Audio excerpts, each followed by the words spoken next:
we are going to start with just a review of some of the preceding lessons. And today's lesson, lesson 55, is actually a review section in and of itself. So we are just doing a whole bunch of reviews today, but I'm going to start with lesson 1 through 20, and then we'll go ahead and dive into the summaries and reviews of today's lesson in lesson 55. So lesson 1, nothing I see means anything.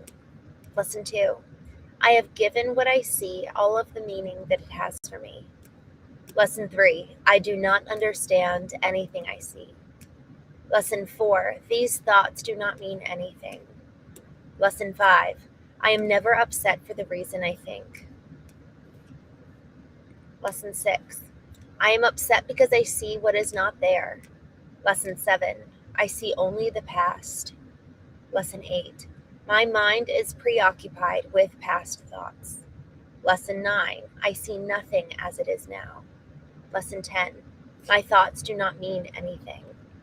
Lesson 11, my meaningless thoughts are showing me a meaningless world. Lesson 12, I am upset because I see a meaningless world. Lesson 13, a meaningless world engenders fear.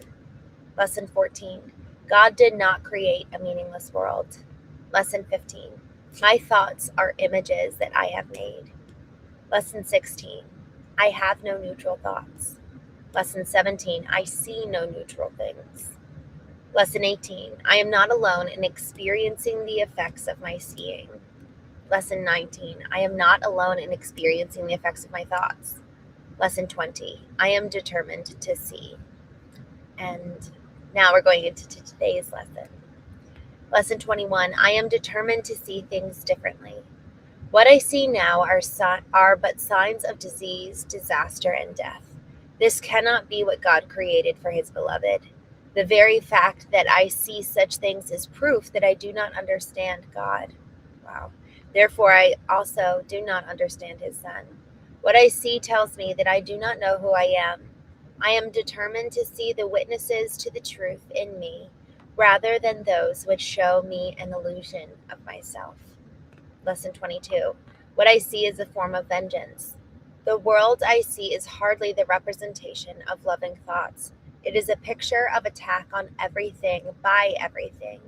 It is anything but a reflection of the love of God and the love of his Son. It is my own attack thoughts that give rise to this picture. My loving thoughts will save me from this perception of the world and give me the peace God intended me to have. Lesson 23. I can escape from this world by giving up attack thoughts. Herein lies salvation and nowhere else.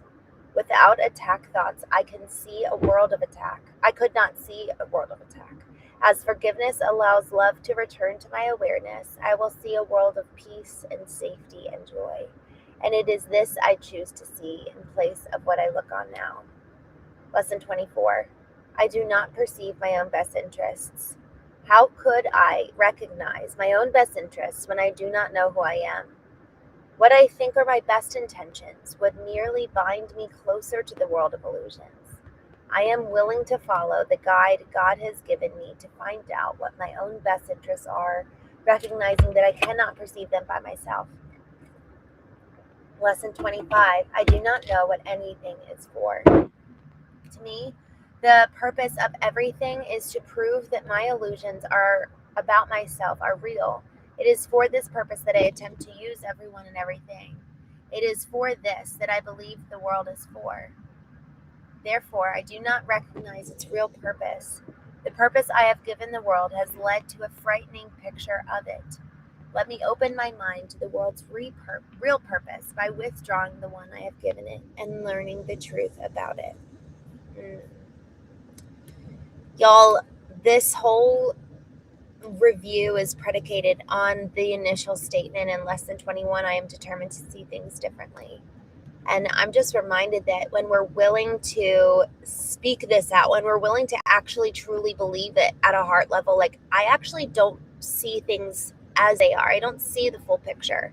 Immediately that predisposes you and me to be open, to hear something new, to learn something new. You know, we talked about this when we did this review of lesson 21, where it was, lesson 20 is I'm determined to see things, I'm determined to see, and then lesson 21 is I'm determined to see things differently.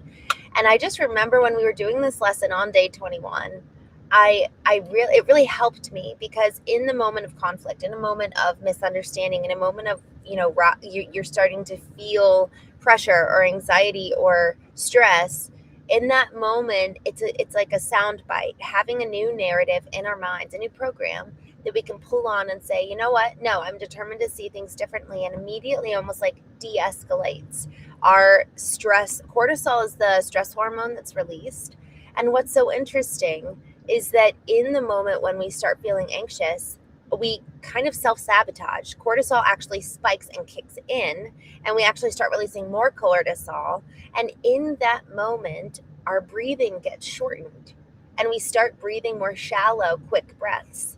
But what's so interesting is that lack of oxygen to the brain cuts off our short-term memory.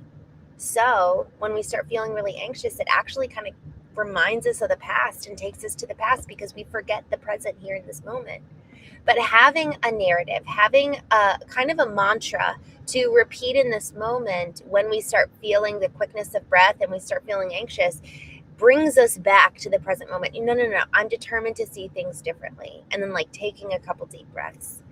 Last night on the Knowing Show, we had a gentleman, Bennett, come and join us. And he, frankly, there was a simplicity in how he was talking about how he'll really stay present. And he's like, yeah, I do meditation, but it's not anything fancy. I can't do it for more than 20 minutes. And he said that he just started by practicing taking 10 really deep breaths. The breath itself is what flows oxygen to the brain and allows for us to actually get back to center, get back to the present moment, rather than having our short-term memory cut off and living in the fear of the past. And isn't that so much of what the future is, and fear is that we're projecting the past onto the future? And so of course we're going to be anxious, because whatever we didn't reconcile, whatever we didn't work through back there, we're projecting up ahead of us. And so that makes us feel afraid, and that makes us feel anxious and nervous. I'm just going to go ahead and jump on here in the chat for a moment. Good morning, Brian. I'm so glad to see you. Serodi, good to see you. Johnny, hello from California. Dark Fetishes, good morning. P&P. Jane Marcus, good morning. Christy. The Man in the Hat, good morning. I would like to extend my gratitude for you sharing through your streams. You have sparked something in me for not just knowing, but understanding. Wow. Man in the Hat, thank you so much for saying that. You say something around, it's not just about knowing. Knowing really is the first step. It's, being emotionally intelligent. There's 3 steps you can say to the process of being emotionally intelligent. And it's actually in the definition. It's to be aware of, to understand, and then it's to convey. So really that first step is knowing. It's being aware. It's what's going on inside of me. And then the second part is understanding. So I love, Man in the Hat, that you just kind of honestly just said exactly the definition of emotional intelligence. It's that first it's the knowing, and then it's the understanding of it. And then after that, oh, my alarm's going off. Very loud. And then after that process of, clearly my phone is perched in my car. And then after I just had a weird minute. After we know, after we understand, then it's about conveying. And that last piece, conveying emotions, which is part of the definition of emotional intelligence, that can be the hardest one, because it's so vulnerable. It's so vulnerable and so tricky to kind of restore the relationship with ourselves. But then after that, it's okay, how do I live this? Here's the thing. We talk about vertical alignment, bringing my beliefs, my behaviors, my thoughts, my attitude, everything about me into submission to, into alignment under the hierarchy of my ideal. Who do I want to be? What am I called to do? And then with God and who he says that I am at the pinnacle. But after vertical alignment comes horizontal alignment. How do we connect while maintaining the integrity and authenticity of ourselves? And that third part, the ability to convey one's emotion, leads into the second half of the definition of emotional intelligence to handle interpersonal relationships with empathy and with wisdom. I'm just, honestly, it's funny. I had to do the reverse order. I had such a desire to be horizontally connected, but I had no roots and I had no connection with myself. So it's like I need to get vertical. And then over the last 2 years, I've had to really learn, how do I exist in relationship with other people without self-abandoning, while staying in the integrity of who God made me to be and not sacrificing that.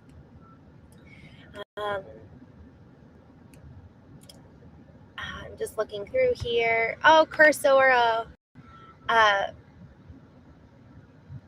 Can you come to Turkey? I would love to come to Turkey.